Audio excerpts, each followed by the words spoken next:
Hello. Meron akong nabasa na comment. Sabing ganon sa comment section. Baka caregiver, hindi caretaker. Ano nga ba talaga ang tawag sa atin? Kasi po,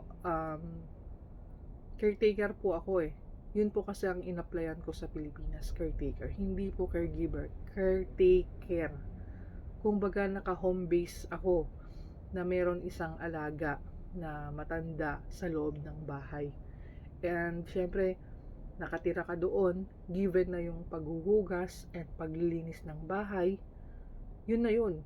And hindi ko lang alam kung meron pang mga ibang agenda ang boss. Pero sa loob ng 13 years ko dito sa September, puro alaga lang ako and hugas ng pinggan. And hindi po ako nagluluto.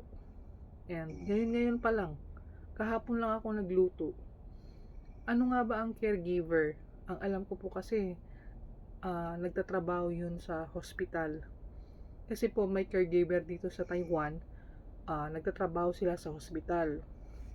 Ang alam ko, maraming mga pasyente yun. Hindi lang po iisa. Ang caretaker po kasi nakafocus lang sa iisang alaga. Ang mga caregiver naman, marami silang alaga, parang nurse yan. Tapos umuwi sila sa dorm. Ang caretaker po, naka-home base talaga dito sa loob ng bahay. So, hindi ko maintindihan, hindi ko din magets kung ano po yung comment ninyo. Kasi wala din akong alam tungkol dito. So, magtatanong tayo ngayon sa social media kung ano nga ba ang caregiver at caretaker. Ano nga ba ang kaibahan nun?